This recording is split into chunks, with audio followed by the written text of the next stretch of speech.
Dis Nuus tyd, goeienaand. En baie welkom by die Bulletin.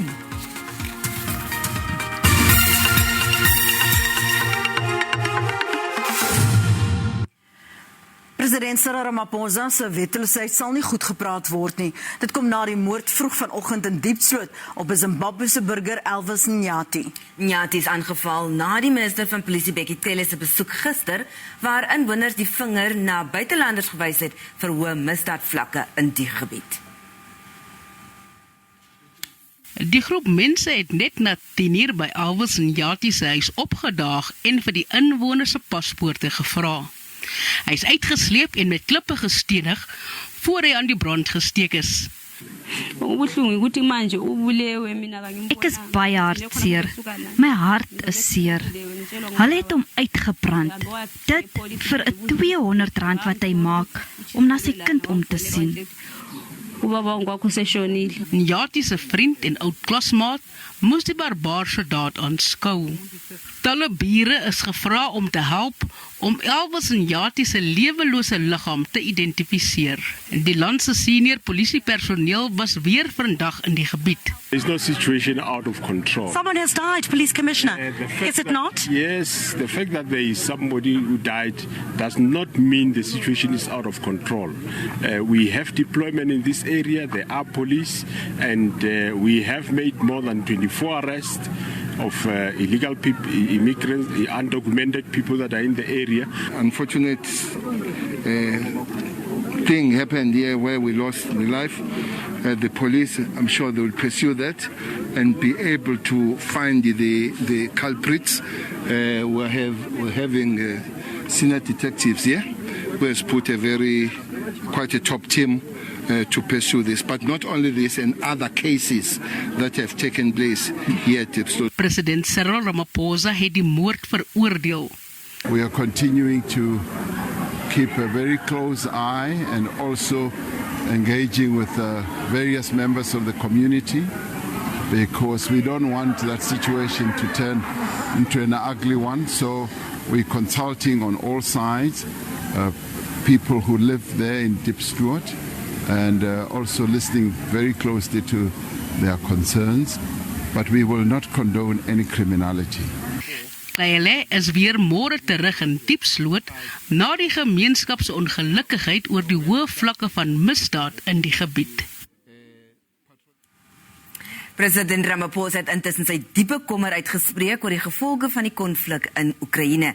Hy sê die Oekraïne-Rusland konflik voorspel niks goed vir wêreldwye ekonomiese herstel nie. Ramaphosa het Afrikaanse ambassadeurs in Pretoria toegespreek wat reg oor die wêreld ontplooi is. Die president sê die oorlog het globale voorsieningskettinge ontwrig. Hy het ook gevra dat die ambassadeurs Suid-Afrika se plan dryf om die ekonomie weer aan die gang te kry. President Ramaphosa sê die konflik in Oekraïne het 'n buitengewone impak op globale aangeleenthede gehad en hierdie gebeure sal internasionale betrekkinge in die toekoms bepaal. Hy sê Pretoria sal altyd deur die Verenigde Nasies se handves gelei word in die oplossing van konflikte. The conflict has exposed the inability of the United Nations Security Council to fulfill its mandate of maintaining international peace and security. The current formation of the United Nations Security Council, in our view as a continent, is outdated.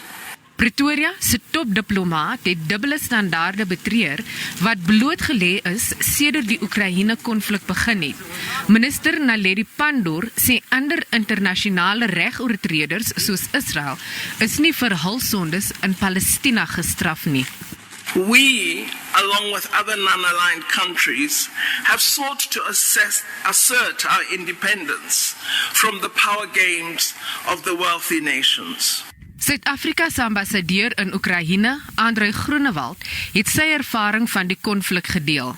Living in a country and knowing how Ukraine has made real efforts over the years to build the economy, and to know and to see this devastation, not just now, but devastation that has been in the country for many, many years. Betrekkinge tussen Suid-Afrika en die res van Afrika is ook bespreek en vyandigheid tussen plaaslike inwoners en migrante is veroordeel. establish mechanisms that assist in not only dealing with the crisis when it arises, but also come up with preventative measures. Die president het dit duidelik gemaak aan die ambassadeurs om die gesante van ekonomiese diplomatie te wees en Suid-Afrika as 'n goeie beleggingsland te verkoop. Die Verenigde Nasies se algemene vergadering het Rusland geskort uit sy Menseregte Kommissie. Oekraïne het intussen weer gevra vir internasionale steun vir sanksies en wapenvoorraad in sy weerstand teen Rusland. Die ministers van buitelandse sake van 30 NAVO-vennote, die EU, Japan, Nieu-Seeland en Australië, het die spesiale sitting bygewoon. Oekraïne het sy eise herhaal vir 'n olie- en gasverbod op Rusland. Die EU het 'n 5de ronde sanksies teen Rusland beloof, maar Kiev sê dis nie genoeg nie. 'n Moontlike verbod op Russiese olie en gas sal 'n beduidende bron van inkomste vir Moskou se oorlog afsny.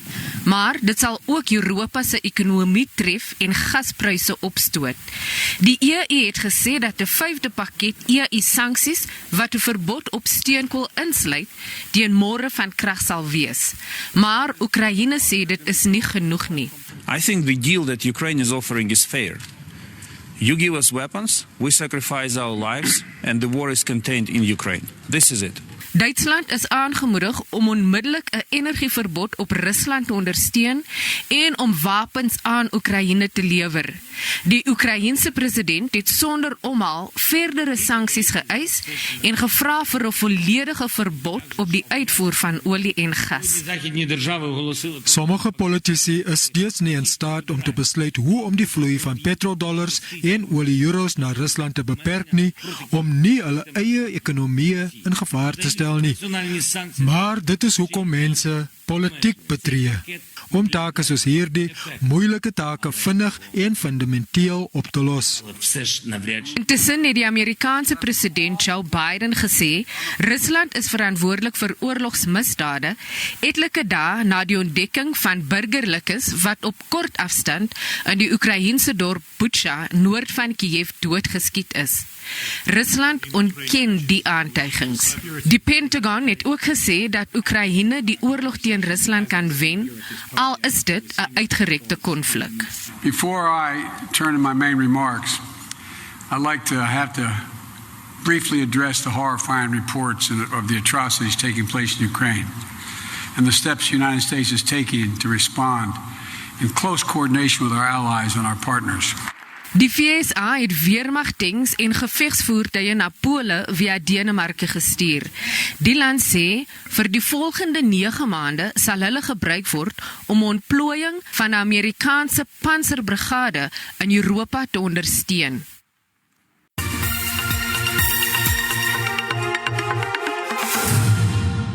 Kabinetsverteenwoordigers sal in die Vrystaatse Mangaung Metro en die Ngijima munisipaliteit in Komani in die Oos-Kaap ontplooi word, nadat die 2 sukkelende munisipaliteite onder nasionale administrasie geplaas is.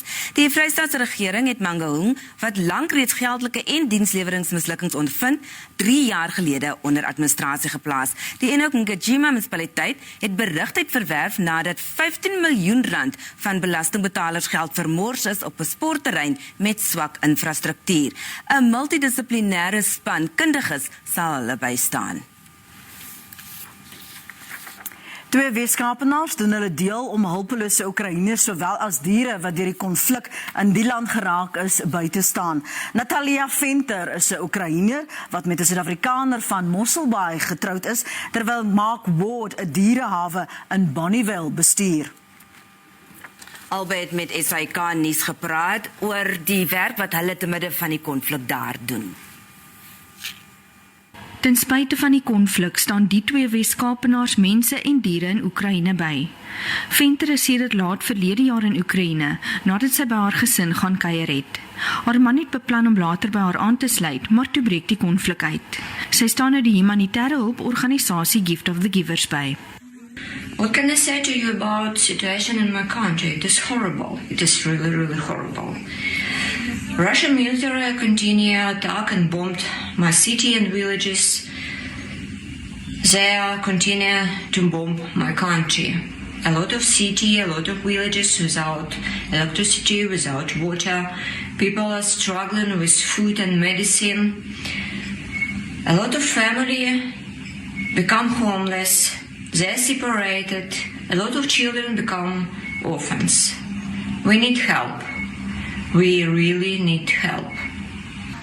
Saam met Venter het die Gift of the Givers ook vrywilligers wat hulle bystaan. Hulle het kos, klere en mediese voorraad wat uitgedeel gaan word.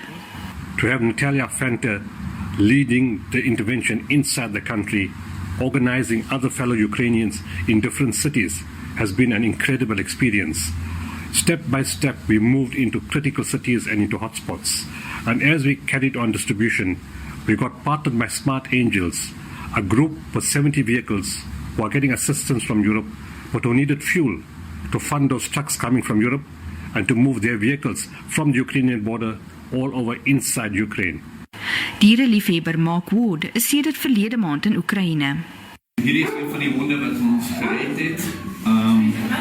Ek vra groot asseblief vir enige hulp wat julle kan gee om te help. Julle sal sien op ons webblad, Facebookblad wat ons gedoen het met die redding van die honde. Daar was 110 honde wat dood was, wat ons basies moes uitdra uit hulle hokke uit. Dit is 'n baie erg toestand hier so in Oekraïne en die diere het regtig veel hulp nodig. Venter en Ward het 'n beroep op Suid-Afrikaners gedoen om te help op enige manier wat hulle kan terwyl die konflik voortduur. Tanya Krause, SABC nuus, George. In KwaZulu-Natal vrees georganiseerde landbou dat die land se voedselsekerheid en ekonomiese groei in gevaar is, tensy landelike infrastruktuur dringend verbeter word. 'n Omvattende opname deur die KwaZulu-Natalse Landbouunie het getoon dat 3 uit 4 boere swak toestande ervaar op paaie in landelike gebiede wat daagliks vir die vervoer van hul produkte gebruik word. Die Kruitenstreek is die hart van die provinsie se suiwelboerderygebied. Meer as 20% van die land se melk word hier geproduseer. Sowat 500,000 liter melk word elke dag op paaie met swak oppervlakte, sinkgate en slaggate vervoer. Boere en ander padgebruikers sê, hulle waag dagliks hulle lewe en was al in verskeie ongelukke. Sommige boere het probeer om hul eie herstelwerk te doen teen 'n geraamde koste van R200,000. It's having a huge financial impact on our businesses, on logistics, on transport companies unwilling to come here, price increases due to increased repairs and maintenance.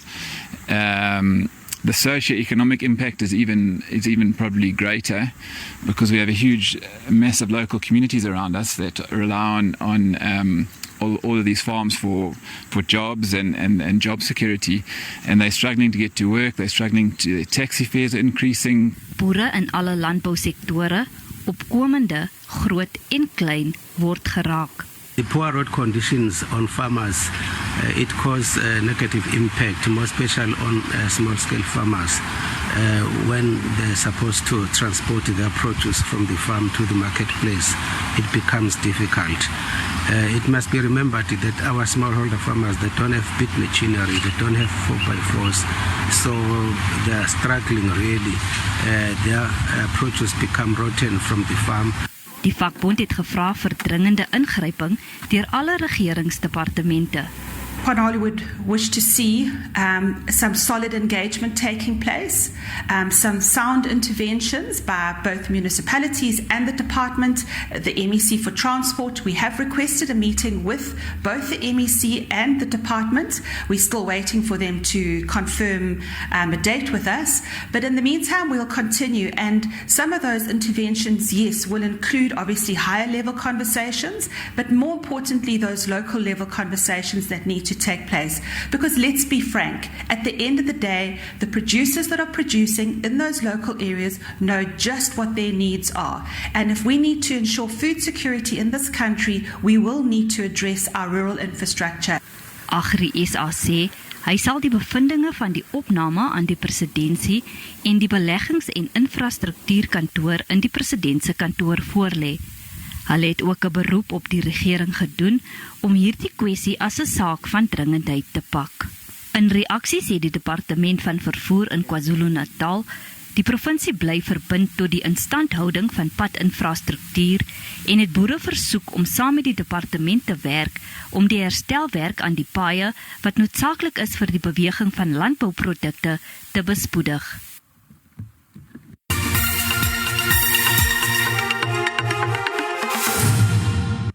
Die rand het in die sluiting van die JSE om 5 uur vanmiddag swakker teen die vernaamste geldeenhede verhandel.